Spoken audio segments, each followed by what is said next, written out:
जिंदगी के हर क्षेत्र में असफल हूं। न मैं अच्छी तरह से पढ़ाई कर सका, न मेरा गृहस्थ जीवन सुखी है, न मैं संपन्न हूं, न मैं स्वस्थ हूं। और यह हीन भावना उसके मन में इस ढंग से जम जाती है स्वतः अकारण कि धीरे धीरे वह बीमार पड़ जाता है, पीला पड़ जाता है, चेहरा मुरझा जाता है। भले यौवन में भी वह वृद्ध दिखाई देने लगता है। चिकित्सा विज्ञान के पास इसका कोई उपाय इलाज नहीं। इसका इलाज केवल सम्मोहन विज्ञान के माध्यम से ही उसके मन से इस हीन भावना को निकाल देने से, एक विशेष विधि से उसकी हीन भावना को निकाल दिया जाता है और वह पुनः स्वस्थ अनुभव करने लग जाता है।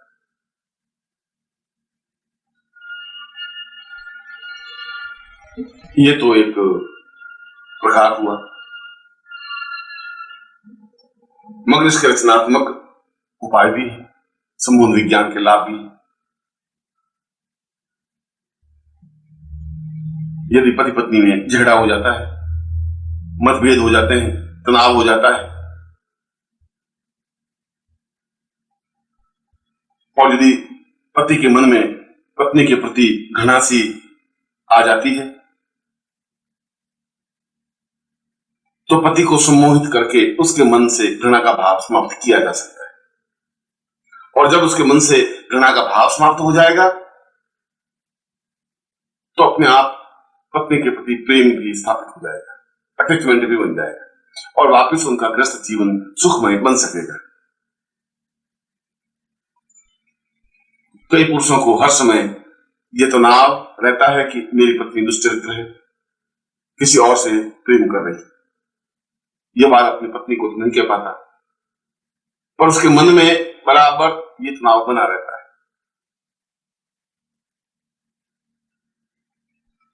इसके फलस्वरूप पति पत्नी के बीच जबरदस्त कलह और दीवार खड़ी हो जाती है। पत्नी समझ नहीं पाती कि मैं अपने पति को किस प्रकार से संतुष्ट कर सकूं, किस प्रकार से कन्विंस कर सकूं, कैसे समझा सकूं कि ऐसी कोई बात नहीं। समझाने से तो उसका संदेह और बढ़ जाता है, वह संदेहशील हो जाता है।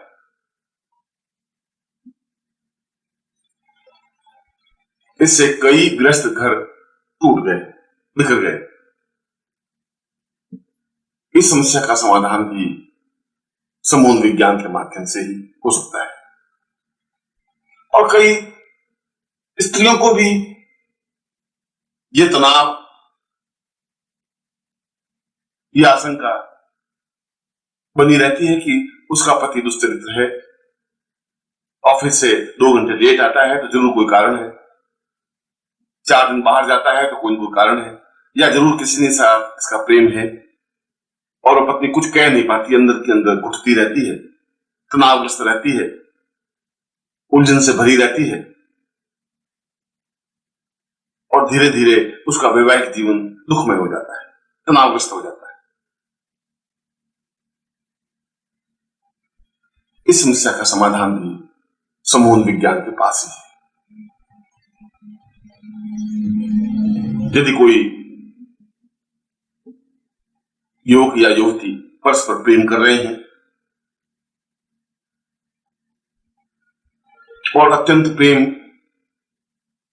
है, और उस समय बाद प्रेमिका के मन में प्रेमी के प्रति वह भाव नहीं रहता, उतना प्रेम नहीं रहता जितना होना चाहिए, उसका मन किसी और युवक के साथ जुड़ जाता है, वह किसी और को चाहने लगती है। ऐसी स्थिति में पहला प्रेमी अत्यंत विक्षिप्त और परेशान हो जाता है, दुखी हो जाता है, संत्रस्त हो जाता है। वह समझ नहीं पाता कि मैं क्या करूं, कैसे करूं।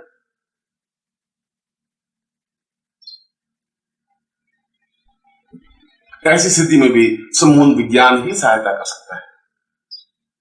वह उस प्रेमिका के मन से उस दूसरे प्रेमी के बिंब को या आकर्षण को समाप्त कर सकता है। वह भाव ही निकाल सकता है कि यह दूसरा प्रेमी उसके लिए ज्यादा अनुकूल या सुखदायक है, और पहले प्रेमी के साथ, जिसके साथ उसके संबंध थे, उसके प्रति अनुरक्ति उसके मन में पैदा की जा सकती है, प्रेम पैदा किया जा सकता है, और इससे एक पागल होते हुए योग को बचाया जा सकता है, एक जोड़े को सुखमय बनाया जा सकता है।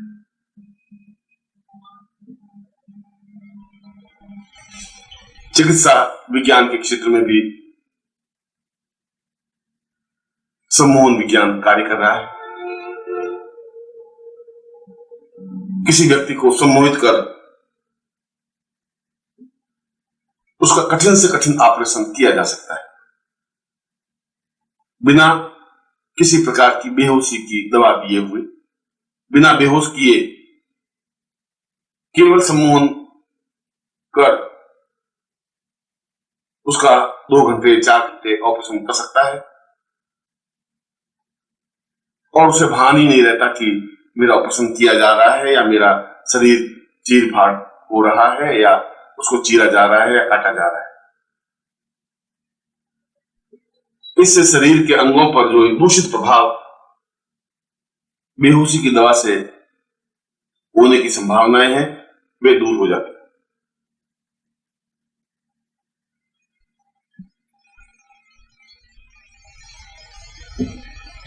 इसके अलावा इस सम्मोहन विज्ञान के माध्यम से किसी पुरुष या किसी भी युवती को अपने अनुकूल बनाया जा सकता है, उसके मन में यह भावना करके कि इसके प्रति इसकी अनुरक्ति बढ़े, प्रेम बढ़े, वह इसको चाहने लगे, टूट कर चाहने लगे,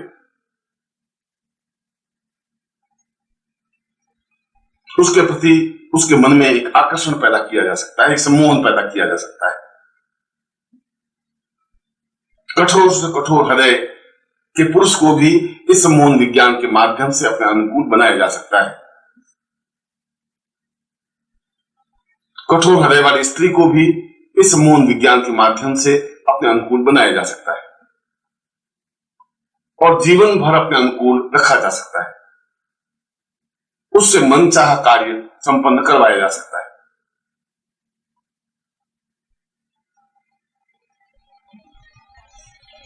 सम्मोहन विज्ञान के माध्यम से समाज में अनुकूलता पैदा की जा सकती है। यदि अधिकारी के साथ, ऑफिसर के साथ मतभेद है, तनाव है, वह कहना नहीं मानता, समय पर छुट्टी नहीं देता या प्रमोशन नहीं करता, तो उसे व्यक्ति सम्मोहित कर सकता है और अपने अनुकूल बना सकता है। उसके मन को यह भावना दे सकता है कि मैं ही तुम्हारा चिंतक हूं, तुम्हें मेरा कहना मानना चाहिए, जो मैं कहूं वह तुम्हें करना चाहिए।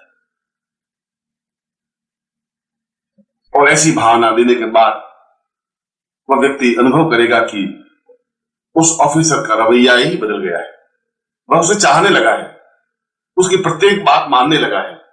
जिस प्रकार से वह चाहता है उसी प्रकार से ऑफिसर कार्य करता है।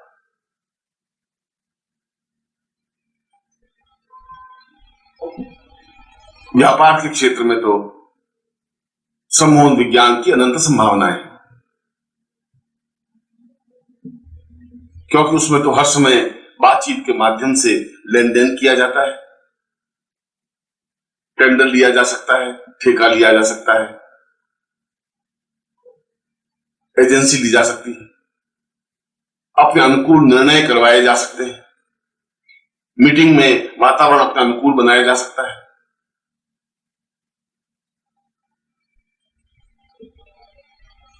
सैकड़ों हजारों मजदूरों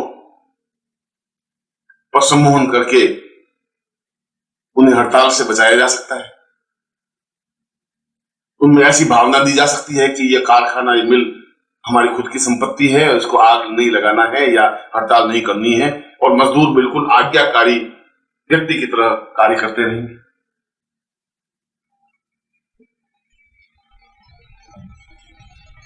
इस सम्मोहन विज्ञान के द्वारा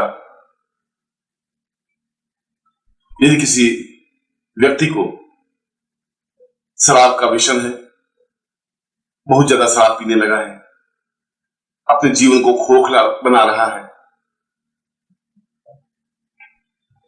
तो भी उसे यह भावना दी जा सकती है कि यह शराब उसके स्वास्थ्य के लिए हानिकारक है, शराब को छोड़ देना है, और सम्मोहन विज्ञान के माध्यम से उससे शराब की लत छुड़वाई जा सकती है। समाज में पग पग पर सम्मोहन विज्ञान का सहारा लिया जाने लगा है। इससे सिगरेट की लत छुड़ाई जा सकती है, हमेशा के लिए सिगरेट पीना बंद कराया जा सकता है। यदि कोई व्यक्ति वेश्यागामी है तो इस बुरी आदत से उसे छुटकारा दिलाया जा सकता है। यदि कोई व्यक्ति बेहद खर्चीला है, अपव्ययी है, तो उसे सही सुझाव देकर के उसको अनुकूल बनाया जा सकता है। दुष्ट से दुष्ट व्यक्ति को सुधार कर सही सामाजिक व्यक्ति बनाया जा सकता है।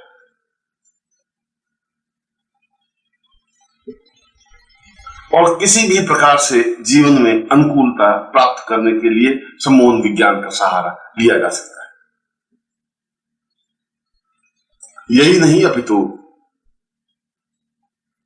सम्मोहन का एक दूसरा प्रकार समूह सम्मोहन है। यह तो जो मैं बता चुका हूं वह सब व्यक्तिगत सम्मोहन है। किसी एक पुरुष या किसी एक स्त्री को अपने अनुकूल बनाने की क्रिया या भाव है कि हम किसी को भी अपने अनुकूल बना सकते हैं जीवन भर के लिए, हमेशा हमेशा के लिए। पर मास हिप्नोटिज्म या समूह सम्मोहन विज्ञान के माध्यम से सामने उपस्थित पूरी भीड़ को अनुकूल बनाई जा सकती है। सम्मोहन विज्ञान के माध्यम से उन सबको उनके मन पर एक चिंतन दिया जा सकता है कि मैं जो कुछ कह रहा हूं वही सही है और मेरी बात को ही तुम्हें मानना है, मेरा अनुसरण करना है, जो मैं कहूं वह सही है, सत्य है। और इस प्रकार का प्रभाव उसके मन पर देकर के यदि कोई व्यक्ति मंच से कुछ भी कहता है तो भीड़ में सन्नाटा सा छा जाता है। भीड़ उस बात को मानने लग जाती है, उसकी अनुयायी बन जाती है, उसकी फॉलोवर बन जाती है। पूरी भीड़ को, हजारों लाखों व्यक्तियों को इस विज्ञान के माध्यम से कंट्रोल किया जा सकता है।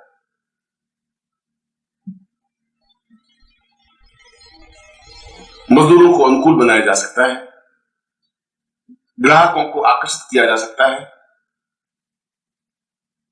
वह ग्राहक हमेशा हमेशा के लिए उसका मुरीद बन जाए,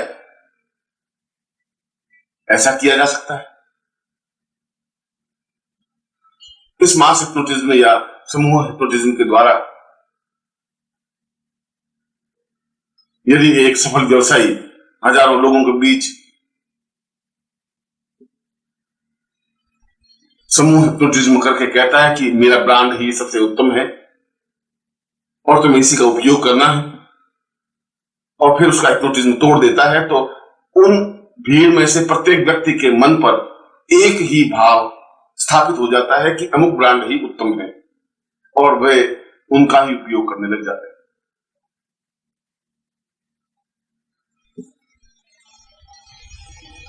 सामने वाले के मन में एक आकर्षण पैदा किया जा सकता है स्वयं के बारे में। पत्नी के मन में यह भावना दी जा सकती है कि मैं तुम्हारा पति बहुत सुंदर और तुम्हारे लिए उपयोगी हूं। प्रेमिका के मन में यह भावना दी जा सकती है कि मेरे अलावा तुम्हें और कोई प्यार कर ही नहीं सकता, तुम किसी और को चाहोगी ही नहीं। पुत्र के मन पर यह भावना दी जा सकती है कि तुम गलत कार्य नहीं करोगे या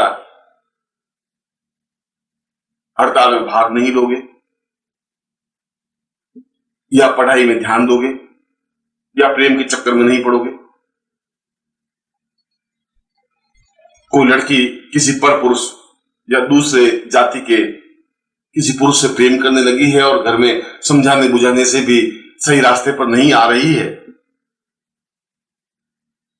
तो सम्मोहन के माध्यम से उसके चित्त पर, मन पर एक प्रभाव दिया जा सकता है कि वह उस युवक को भूल जाए और जहां माता पिता कहें वहीं शादी करें। ऐसा कहकर या ऐसी भावना देकर उसके मानस से उस विजातीय प्रेमी का बिंब हमेशा के लिए समाप्त किया जा सकता है। ऐसी भावना देने से जो नित्य हजारों बलात्कार होते हैं, जो भागने की घटनाएं होती हैं, वे समाप्त हो जाएंगी। समाज ज्यादा सुखदायी बन जाएगा, ज्यादा आनंददायक बन जाएगा, ज्यादा मधुर बन जाएगा। और हिप्नोटिज्म का तीसरा प्रकार सेल्फ हिप्नोटिज्म या स्वयं को सम्मोहित करने की क्रिया है। यदि उसके मन में हीन भावना है कि मैं अच्छा बोल नहीं सकता, यह कॉम्प्लेक्स है, तो अपने आप को हिप्नोटाइज करके अपनी इस हीन भावना से छुटकारा पा सकता है। यदि किसी के मन में यह कॉम्प्लेक्स है कि मैं सुंदर नहीं हूं, इसी वजह से सफल नहीं हो रहा हूं,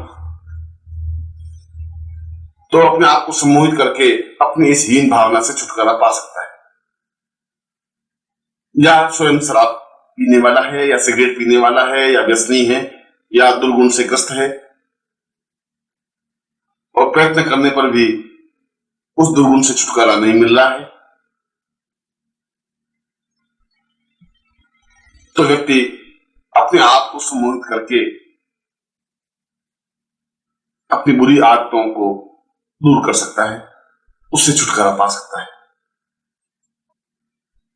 यही नहीं, अपितु अपने अच्छे गुणों और अच्छी आदतों को बढ़ावा दे सकता है कि मैं और ज्यादा परिश्रम करूंगा। ऐसा सम्मोहन भी अपने ऊपर किया जा सकता है। मैं जो कुछ पढ़ूंगा वह मुझे स्मरण रहेगा ही, ऐसा सम्मोहन अपने ऊपर किया जा सकता है। मैं आज से बहुत ज्यादा परिश्रम कर सकूंगा, ऐसा सम्मोहन अपने ऊपर किया जा सकता है। सैकड़ों प्रकार हैं अपने आप को सम्मोहित करने के, अपने तनावों को दूर करने के,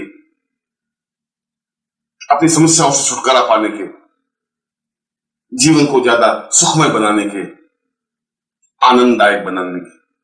और ये सब क्रियाएं सम्मोहन विज्ञान के माध्यम से ही संभव है।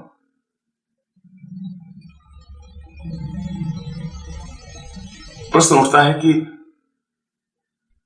सम्मोहन विज्ञान किस तरीके से प्रयोग में लाया जा सकता है।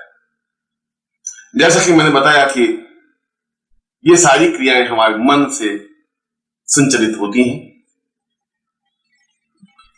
और मन से भी नीचे एक और मन है जिसको अंतर्मन कहते हैं, अंतश्चेतना कहते हैं, इनर कॉन्शियस कहते हैं। जब हम किसी को सम्मोहित करते हैं तो बाहर दुनिया से कट जाता है, उसकी बुद्धि, उसके तर्क फिर काम नहीं करते, फिर वह दिमाग से नहीं चलता, वह एक प्रकार से एक क्षण के लिए समर्पण युक्त हो जाता है। तब हम उसके मन पर जो भी चेतना देते हैं, जो भी विचार देते हैं, वह मन पर स्थायी रूप से जम जाता है। जैसे कि कोई शराबी है और उसको सम्मोहित करके बाहर दुनिया से काट कर उसे यह भावना दी जाए कि शराब अत्यंत घटिया और खराब चीज है, इससे फेफड़े समाप्त हो जाते हैं, लीवर खराब हो जाता है, आदमी मृत्यु को प्राप्त हो जाता है, बुढ़ापा आ जाता है और जीवन बर्बाद हो जाता है, और तुम्हें इसी क्षण से इस शराब से घृणा करनी है, नहीं पीनी है। तो ये शब्द, ये विचार उसके मन पर अंकित हो जाएंगे। उसे हम ये भावना देंगे कि तुम शराब को देखते ही तुम्हें घृणा होने लगेगी और तुम शराब फेंक दोगे। और जब हम उसे वापस वर्तमान दुनिया में आने देते हैं, चेतना अवस्था में लाते हैं, तो उसके मन पर जो प्रभाव दिया है वह तो स्थायी रहेगा ही। फिर जब व्यक्तिगत जीवन में वह शराब को देखेगा तो शराब से उसको घृणा हो जाएगी, फेंक देगा शराब, नहीं पिएगा और एक आदत से छुटकारा मिल जाएगा। यदि कोई प्रयत्न करने पर भी प्राप्त नहीं हो रहा है या हमारे अनुकूल नहीं हो रहा है या हमारे वश में नहीं हो रहा है, तो उसे सम्मोहित करके बाहर दुनिया से काटकर उसके मन पर यह प्रभाव दिया जा सकता है कि तुम केवल मेरी ही आज्ञा पालन करोगे या मुझे ही चाहोगे,